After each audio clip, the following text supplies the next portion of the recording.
लेकिन फवाद भाई ये कोई मतलब मैं इस टीम के ऊपर या माइक हैसन के ऊपर ये जिम्मेदारी क्या डालूं, because we know since decades and decades हम हमेशा से ये कहते आए हैं कि हमारी टीम अगर टॉस जीतेगी तो पहले बैट करेगी, हम अपनी स्ट्रेंथ से जाते हैं, हम वी हैव 90s में तो मशहूर था ना। या उसने भी तो अफेक्ट नहीं किया ना, तब भी तो हम मैचेस जीत रहे थे ना, तो तब भी हमारे रिकॉर्ड्स बन रहे थे, तो अब क्यों अफेक्ट करेगा? 90s में तो खैर फिर भी आप बहुत बेहतर थे, बट पिछले कई सालों से एक प्रॉब्लम है, आप मेंटली उतने स्ट्रांग नहीं जब चेज करने पे आता है। ठीक है, सुकून से आप देखें सब कुछ सही चल रहा है, आप चेज कर रहे हैं, आप अचानक से कुछ हो जाता है, आप एकदम से पानी पीने जाएंगे, वापस आएंगे, ये क्या हो गया?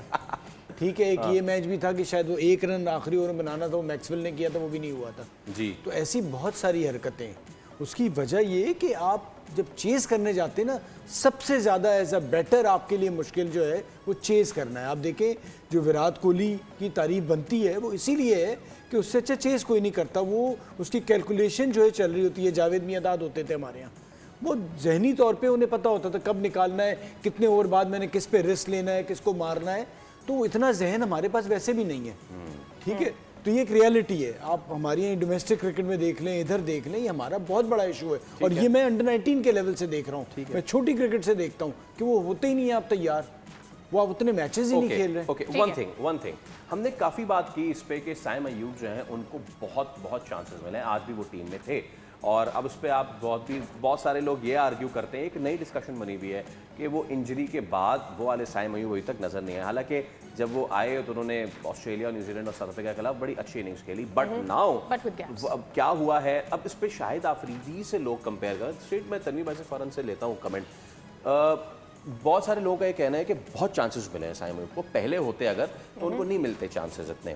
कपल्ड विद द बयान के रिकी पॉन्टिंग ने उनकी बड़ी तारीफ की है कि यार ये वो बंदा है, द यूथफुल थिंग, अगर वो खेल जाएगा तो पाकिस्तान के जीतने के चांसेस मुझे इससे याद आ गया शाहिद आफरीदी। देखें, शाहिद आफरीदी हर मैच में तो 36 पे 100 नहीं कर रहे थे, लेकिन वो टीम में मौजूद थे। और वसीम अकरम, उन्होंने खुद ये बात की कि वसीम अकरम मेरे लिए फाइट करता था, वो कहता था नहीं यार ये मेरा मैच विनर है, मैं तो उसको रखूंगा टीम में क्योंकि 10 में से 3 तो निकाल के देगा। तो सेम बात साइम अयूब पे अप्लाई होती है क्या? नहीं, मेरे नहीं ख्याल। आपने एक टाइम देखा होगा कि शाहिद अफरीदी जब नीचे नंबर पे बैटिंग करते थे और शाहिद अफरीदी और रज़ाक जब दोनों खेलते थे, उसमें कुछ टाइम शाहिद अफरीदी को ऊपर सर्किल में भेजा गया, कुछ टाइम अब्दुल रज़ाक को भी ट्राई किया गया। ठीक है ना, क्योंकि जब आपके पास 2 ऐसे ऑलराउंडर्स होते हैं, ये मेरी लिस्ट में ये चीज़ें हैं। अगर आपके पास 2 ऑलराउंडर्स हैं, आप क्यों नहीं T20 क्रिकेट में किसी को ऊपर भेजते? हम ये देखते रहते हैं कि जी ओपनर लाएं या जो, मतलब हम कोशिश करते हैं, आप ट्राई आउट आपको करना चाहिए।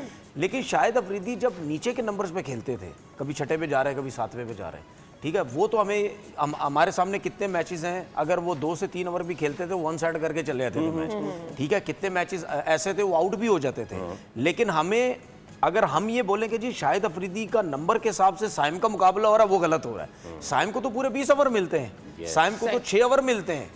मेरे ख्याल में देखें, जिस टाइम शाहिद अफरीदी वगैरह खेलते थे यार, उस टाइम कंपटीशन बहुत ज़्यादा था। उस कंपटीशन में रह के, ठीक है, अगर आप टीम में रह रहे हैं और लोग कहते हैं जी कुछ नहीं कर रहे, तो उसके बावजूद भी टीम में, तो इसका मतलब कोई ना कोई चीज़ तो है। अब शाहिद अफरीदी में क्या चीज़ थी? बॉलिंग के साथ फील्डिंग के साथ बैटिंग भी। ठीक है, 2 ओवर खेल के मैच 1 साइड करके चले गए। लेकिन साइम अयूब का मसला ये है कि भाई आपको पूरे ओवर मिलते हैं और आप सर्किल में इस तरीके से आउट हो रहे हैं। ठीक है, पहले ओवर में, दूसरे ओवर में कोई आपका तरीका नज़र नहीं आ रहा खेलने का, नया बॉल खेलने का कोई तरीका नहीं आ रहा। आप इस तरह खेल रहे हैं जैसे ऐसा लगता है सिर्फ 2 ओवर रह गए। ठीक है ना, आप कुछ तरीके से खेलें तो सही। मैं मानता हूँ आप अच्छी बॉल पे आउट हो जाएं, समझ आ जाती है। हमने अभी 2-4 शो पहले डिस्कस किया, साइम अयूब के जो 4 आउट हमने दिखाए, वो सारे आउट देख लें, किसमें बॉलर ने आउट किया है।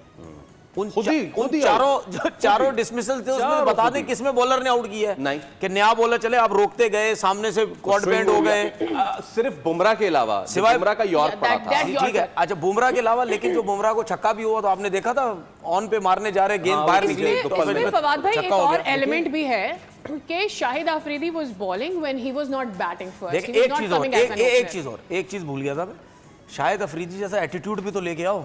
देखें, मैं आपको बताऊं, शाहिद आफरीदी ज़्यादातर अपने करियर में ओपन किया है उन्होंने जी। शाहिद आफरीदी उस ज़माने में सईद अनवर और आमिर सोहेल के होते हुए भी उनको ओपन किया जाता था, लेकिन टीम में सिर्फ एक शाहिद आफरीदी होता था, बाकी सबको खेलना प्रॉपर तरीके से मुख्तलिफ अंदाज में खेलते थे। सारी तो शाहिद अफरीदी। नहीं, वो रिस्क इसलिए लिया जाता था कि शायद ऊपर से आके कर देगा, बट बाकी फिर अपनी बारी करेंगे। और एक लंबे टाइम वो से एडवांटेज था, शाहिद वरना अफरीदी शाहिद और का भी इमरान नज़ीर रहे यही होती था जोड़ी कि हमारी। शाहिद ऊपर से आके इसी तरह से खेलता था।